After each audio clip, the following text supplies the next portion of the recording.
కయ్యం పెట్టిందిరో free bus అందరికి దయ్యం పట్టిందిరో రేవంతు పాలనకు. నమస్తే నా తెలంగాణ ప్రజలారా, నేను మీ తెలంగాణ రాజుబాయిని. అగో మళ్ళీ వేషం మార్చింది అనుకుంటున్నారా? ప్రజల్ని చైతన్యవంతులు చేయడానికి ఎలాంటి వేషాన్నైనా కట్టేటోడు మీ తెలంగాణ రాజుబాయి. మిత్రులందరికీ మళ్ళీ చెప్తున్నా, ఏ గవర్నమెంట్ అయినా కానీ ఇచ్చిన హామీలు నెరవేర్చకపోతే యుద్ధం చేయమంటుంది మిర్రర్ టీవీ ప్లస్. ఇది అందరూ అర్థం చేసుకోవాలి. సో మీకు గద్దరన్న బతికుంటే మన ప్రభుత్వంపై ఇచ్చిన హామీలు ఇవ్వట్లేదని చెప్పి పాటను తూటాలాగా ఎట్లా చెప్పేటోడో, సో అందుకని ఈ వేషం కట్టినా. సో యావత్ తెలంగాణ ప్రజలారా దీన్ని షేర్ చేయాలి. మళ్ళీ చెప్తున్నా, అందరికీ నచ్చితే కామెంట్ పెట్టండి, లైక్ కొట్టండి.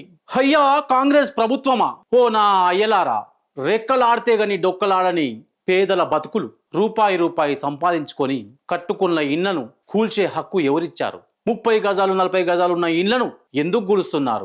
3000 గజాలున్న ఇళ్లను ఓటేసిన పాపానికి మాకీ శాపాల? తెలంగాణ ప్రజలారా అర్థం చేసుకోండి. 5 సంవత్సరాలు దాటితే వానికి హాఫ్ టికెట్ పెట్టిర్రు. 30 ఏళ్ళు దాటిన గవర్నమెంట్ ఉద్యోగులకు ఫ్రీ బస్సు టికెట్ పెడుతున్నారు. ఇది ప్రజాపాలన.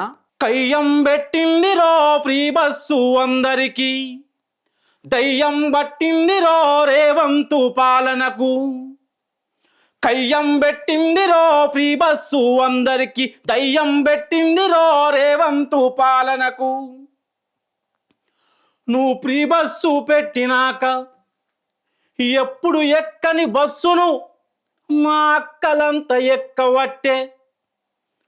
రోజు పోయే బిడ్డకేమో సీటు దొరకలేదంటూ శికలు శికలు పట్టుకొని జవడమాడుతున్నారన్న. మా సీతక్క సురేఖక్క పెట్టిన పంచాదు లెక్క కయ్యం పెట్టిందిరో ఫ్రీ బస్సు అందరికి దయ్యం పట్టిందిరో రేవంతు పాలనకు. హైడ్రాను తీసుకొచ్చి గరీబోళ్ళ ఇండ్లన్నీ కూల్చుతుంటే హౌలగాళ్ళ ఇండ్ల కాడ హైడ్రా ఓదంట గాని గరీబోని ఇంటికేమో దూసుకొస్తా ఉంటదంట. మీ మంత్రుల ఇండ్లు కూల్చి గరీబోని గడప దాటు. హై కయ్యం పెట్టిందిరో ఫ్రీ బస్సు అందరికి దయ్యం పట్టిందిరో రేవంతు పాలనకు. కయ్యం పెట్టిందిరో ఫ్రీ బస్సు అందరికి దయ్యం పట్టిందిరో రేవంతు పాలనకు. తెలంగాణ ప్రజలారా, యావత్ తెలంగాణ ప్రజలకు గుండెకు తాకాలే. బానిసలారాలెండిరా, ఈ బాంచను బతుకులు వద్దురా. రేపు ఇదే పాటతో మీ ముందుంటాను. బానిస బతుకులు వద్దు, గుద్ది గుంజుకుందాం అనే పాటను రేపు చూసుకుందాం. Thank you so much. Thank you.